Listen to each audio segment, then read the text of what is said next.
Breaking news, New Jersey native and Wall Street Journal reporter Evan Gershkovich is free. Gershkovich, along with retired Marine Paul Whelan and American journalist Alsu Kermashev, were freed as part of a massive and complicated prisoner swap that was coordinated between 7 countries, including the U.S. and Russia, and it included 24 adult prisoners and 2 children. 16 of those prisoners were released by Russia in exchange for 8 prisoners returned to Russia. And that includes Russian operative Vadim Krasikov, who was imprisoned in Germany after being convicted of killing a Chechen militant in a Berlin park in broad daylight. Now, this exchange is the largest prisoner swap since the Cold War. President Biden addressed the nation earlier today, calling the prisoner swap a feat of diplomacy. This is an incredible relief for all the family members gathered here. It's relief to the friends and colleagues all across the country who've been praying for this day for a long time. The deal that made this possible was a feat of diplomacy. President Biden pointed out in his speech that the U.S. aggressively sought the release of Russians who were wrongfully detained, a deal that came too late to save the life of Russian opposition leader Alexei Navalny, who died in prison. But Gershkovich, a Princeton native and Wall Street Journal reporter, had been detained since March 29, 2023. He was imprisoned on charges of espionage. Russian prosecutors accused him of gathering information on behalf of the U.S. Central Intelligence Agency.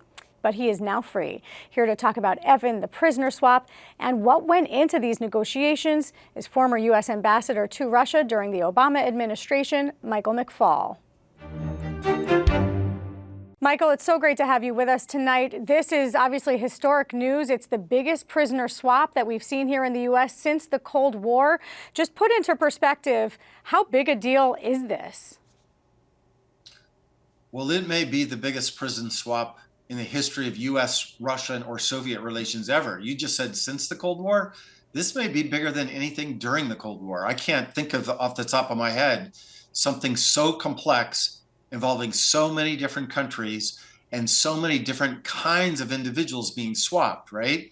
In past, including in one time when I participated in one of these swaps, when I worked at the White House in 2010, it's oftentimes alleged spies for alleged spies. This is not that. This is some criminals. This is some innocent Americans. This is some innocent journalists. This is some innocent Russian opposition leaders. That's very complex. Number 2, it involves multiple countries. And number 3, the main guy that Vladimir Putin wanted is a killer. He's an assassin, this guy Krasikov in Germany. Just think about how difficult it must have been to put together all those pieces. I think this is a historic moment, and our diplomats, including diplomats in the other countries that work with them, should be applauded loudly. You just raised a lot of points that I want to get into, namely, to start, 7 countries involved in this. The U.S., Russia, Germany, Turkey, some others, Poland and Slovenia, I believe. But what, from given your experience and having been part of swaps like this in the past, what goes into those conversations, including the fact, like you said, there had to be exchanges of convicted murderers, for example, in Germany? Well, so a number of things are unique. The first is the multiple countries that are involved that you just talked about. I literally can't think of another case in history, most certainly not when I was in the government, that involves so many countries. Second, the negotiations, my guess is, I'm just guessing, we don't know the tick-tock yet, but when we learn the full body of what went on behind the scenes, my guess is that multiple Americans were involved. The president, Secretary Blinken, our special negotiator for these kinds of things, Roger Carstens is his name. My guess is that the head of the CIA, Bill Burns, was probably involved, given that Bill has deeper connections and knowledge of Russia than anybody I know in the government. So it wasn't just one person at a negotiating table, it was multiple people. That's different. And then you have to remember there's the negotiations within these countries.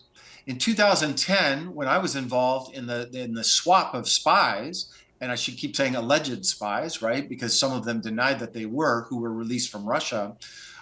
We had to negotiate within the United States government, because those that are involved in catching spies and those that are involved in law enforcement They don't like giving up criminals in this way. And I suspect, particularly in Germany, that inside the interagency within the German government, that was probably one of the most difficult negotiations of all. Russia really presented no evidence at all in those hearings. They were convicted in a closed-door process.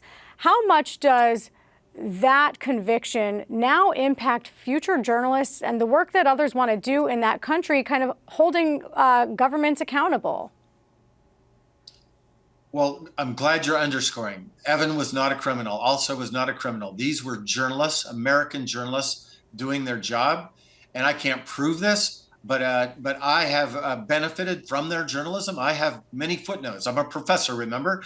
I have many footnotes to Evan Gershkovich in my book, my next forthcoming book, because he was such a fantastic reporter. And that's part of the reason that he was arrested, because Putin wants to deter fantastic reporters, people like Evan and Alsa, who know the country well. This is a giant deterrent. It's a scary deterrent.